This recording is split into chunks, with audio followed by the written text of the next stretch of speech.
Hi, this is Craig with BRN Web Tools, and today I'm going to talk to you about the BRN Web Page Builder.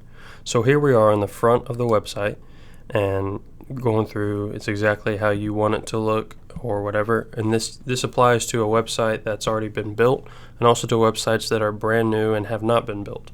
If you have a page that has nothing on it, you're going to want to start the BRN Web Page Builder, and that's located right up here. Now, it's only visible on the front end of the website. So if we go to the dashboard, the back side of the website, you're going to see that it's not there. The BRN Web Page Builder is a front-end developer, front-end design, drag and drop system. And so we're going to go back to the front side of the website, and we're going to click on BRN Web Page Builder.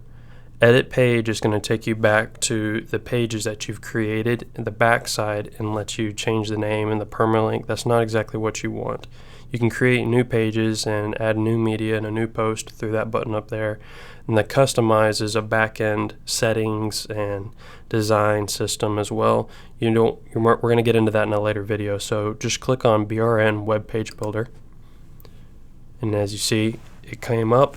And it looks almost exactly the same, except we have a white bar up here on the top, a little plus button, the done, and when I'm hovering over different pieces of content, I get a blue rectangle all around the perimeter of it. Now, you have what's called rows and columns. I'm going to break these down and how you work with them in a later video, but what you need to know is that rows are anything that's in the background. Columns are where your modules sit. So if you have a text or a image or a video or a contact form, those are modules, and those modules are going to sit inside columns. So this image where the church is at is actually a background image that goes inside a row. So this is a row, and then this is a column that is sitting inside the row. You can see that there's a little bit of space in between this blue rectangle and the row that it's sitting in. That's a spacing matter we're going to discuss also in the video on rows and columns as well. So you got rows and columns. This is a row with an image of the preacher in the background, and a column with a button and a heading in there. This is a row with a light gray background and then two columns in here for contact info, location, weekly services. Another row, here's a row with columns, 4 columns side by side, one underneath. So you see you can have a different layout. So you just need to understand the concept of rows and columns. And you have these icons that are up in the top left of each row and each column. You have the X, which is how you delete or remove them. You have, on rows, you have row actions. You can reset the column widths, reset the row width, so that's all about spacing and size, but generally you're not going to need to touch that. You can duplicate any spread, duplicate any row that you have. So if I duplicated this, we now have 2 rows with a church, and it duplicated that module, that heading module right there as well. I'm going to show you when you click the X, it's going to ask you, are you sure you want to delete this? And you say yes. So that's gone. So you have that, and then you have a wrench. Now that wrench is how you get into the row settings. I'm going to open it and show you what it looks like. You have a pop-up window, and you have all these different headings on the inside. It's going to look similar whether it's a row setting, a column setting, or a module setting. All these setting boxes are going to appear in a box, and they can be stretched out to show different sizes and such. And you can save and publish your work by saving it. You can save it as a template to use on other pages, so you don't have to recreate something at the same time. So if I wanted this backdrop here with the church and this heading, it's a very simple design. If I wanted to use that on multiple pages, what I would probably do is save it as something to be used. And I'll break that down again in the columns and heading, the columns and row video that I'm going to do later. So that's what the wrench does, and as you can see, the directional arrows is moving, so I could literally move it underneath that image or that other row, move it back up there. So that's a row, and this is a column. Now the column has the same settings. You can still move it around just like the other thing can, but remember, a column stays within a row. So if I move this, I'm literally going to move it. You see the dashed line right up there, the blue dashed line up above it. that is specifically showing you that you have an empty column. There's nothing inside that column. So I'm actually going to delete it. It does no harm. If you have an empty column, no one's going to see it on the front end of the website. It's just going to have a little bit extra space is all. So you have that, but right here you have an icon that you don't have over the row. This is for columns only. This is the edit column. It's really not anything that impressive because it has, the column has it and the row doesn't. This is the column settings, which is the same thing that you're going to get into if you hit the wrench of the row settings. So there's just a few, just a little bit fewer options as far as editing the settings of this column, but there's plenty to work with. There's a few things there that the row doesn't have. Rows are designed to stretch the entire width of your website and to always stay in the background, whereas columns are designed to hold modules. So you have different effects that would play into it. So one of your colors, one of the things you can do is change the color background that we have back here. So it's currently nothing, but I'm going to make it green, blue, and you can manipulate, you know, the transparency of it so you can see through it a little bit or a lot or whatever. That's just one example of what we can do with these. So now that you understand rows and columns, just their basic structure, everything that you see on a website that we build is going to have a row and they're going to have columns laid out like that. Now up here on the top right we have the plus button. That plus button is going to open this taskbar or this menu over here on the right, and you have different tabs at the top. You have modules, you have rows, templates, and saved. The modules, this is where you get your heading and your text and your photo and your buttons and your maps and your contact form, subscription form. That's where all of those pieces that make the web, that you put your content into, or you set up your actions that your website is going to perform, they're all right here. Now you're going to definitely be using a lot of the basic. You're going to use a lot of headings, text, pictures. Those are your three big ones. We're going to cover those in another video, but you have your media as well and certain things that call for action. Yeah, you got plenty of things right here. And then you not only have your modules, standard modules, which are the ones that you're going to use most, but you also have WordPress widgets and PowerPack modules.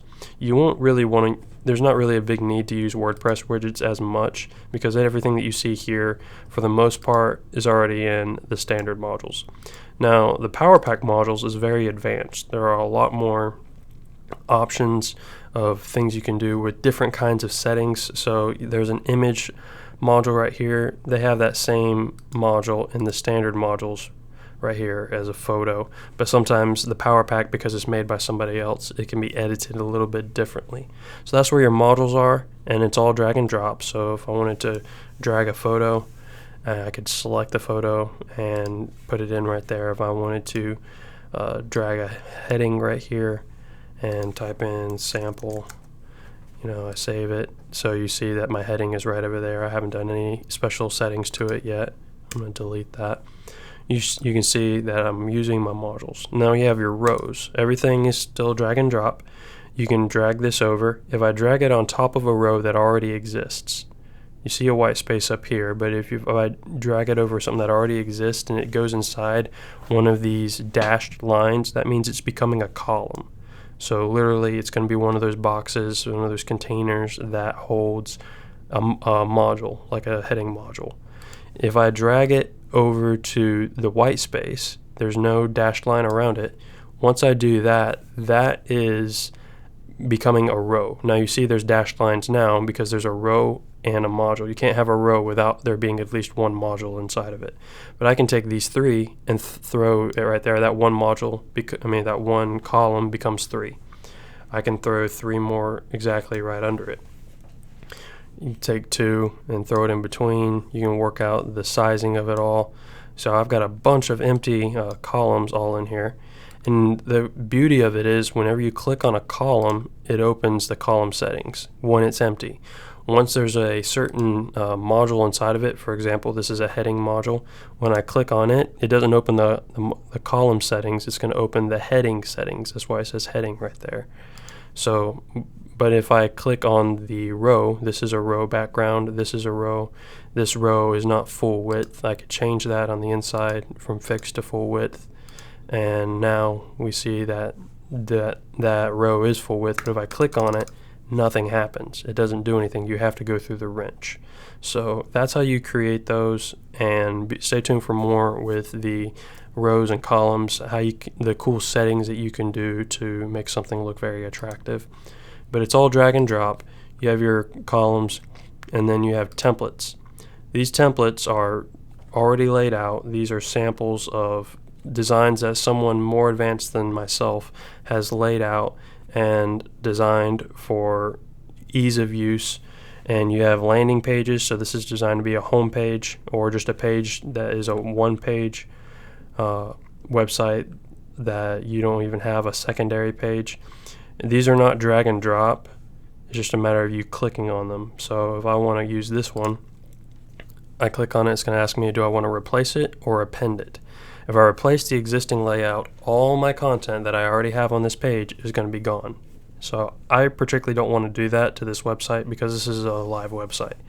So I'm actually going to append the layout. What that does is at the bottom of everything I've already designed, it's going to begin the new template that I just selected. So as I scroll down, this is the footer, this is the bottom of what has already been designed, and here is where that new template begins. The template is specifically for photographers, but you can use it for whatever you want. So you can manipulate it just as you please, deleting, moving things around. That's a template. So if you're kind of unsure of where to begin, if you're designing a page for yourself, just go grab you one of these templates, find one that you like. You can grab one. If you don't like it, delete it all and start over. And that's the beauty of it. Now, you'll notice right here, inside there's a column right here, a column right here, and a row. This is a row. It doesn't go the full length, but it could. If I delete this row, it deletes everything inside of these two columns. It doesn't move it somewhere else, and then I have to delete those individually. I can just delete this row, and the two columns that are inside of it will go away. So that's how you do that. And lastly, looking up here, again, up to the plus button, it opens. You still have, where your modules and your rows and now your templates are. You have landing and content pages. That would be like your about page, your contact page, some other services that you provide, a portfolio. If you have a blog, they have the option for layouts with those. So that's where your content pages templates come from. And then you have PowerPack layouts. This is again made by PowerPack, and it's more advanced, it's longer. There's a lot of options here, and they usually come in sets. So like this is a charity theme, another charity theme, charity. So they're all made with the idea of this being for a charity. But you can take anything and edit it to how you like it to be. So that's your PowerPack layouts. And then you have free templates as well. All these are free. They're a part of your subscription with us at BRN. So these are just another layout option. So you have a lot to choose from if you need options for designing a website or a page, just to lay it all out. If you want to use a organization method or a layout that someone else has already put together, it'll save you time. And then lastly, you see up here saved. This is where you can use saved rows, saved columns, saved modules. You see that I have a saved row and a saved module. A row is anything in the background of this section. The column is what holds a module. So this particular, though I see two modules, they're actually in the same column. So just to prove that, if I open this column and I change the background of the thing, right now it's transparent, but let's make it yellow, or that's kind of a green. So green, you see that it affected both of those modules because they're both in the same column. So if I wanted to save this heading and button, and I'm going to use it in a lot of other places, I'm going to actually go in here to the column settings and click Save As, and then I'm going to give it a name, and it will appear over here in the Save tab under Saved Columns. This is a saved module, so there's apparently a heading that was used with certain font, certain size, that you didn't want to have to keep putting that in every time you wanted to use it, so you just went ahead and save it. You can save your rows, your columns, your footers. All of those go together inside there. And when you're done working in the BRN web page builder, whether it's one little fix or a bunch of different changes, you come up here and click done. If you like what you've done and you want it to be live, it's something that for the world to see, you click publish. If you're not quite ready for the world to see your changes and everything that you've done, just save it as a draft. And if you didn't like what you did and really you just liked what was there originally, you don't want to publish anything and you don't plan on picking up where you left off, just discard it. That's what I'm going to do. When I discard this page, it's actually going to leave it exactly as I left it. You click OK there. So it's going to be exactly as it was before I opened the BRN web page builder this time. So the BRN web page builder is perfect for editing any amount of content. It's going to be what you use to change text or to change out a picture, to add anything. If you need to change an email that's in your contact form, we're going to discuss all those things when we talk about editing modules, but it all runs through the BRN web page builder. The BRN web page builder is the most important and the most used tool when it comes to editing one of our websites. I hope you've enjoyed this. Stay tuned for more videos. We're going to be talking to you about modules and the background editor, the customization. We're going to be talking about all those in future days, so stay tuned for more.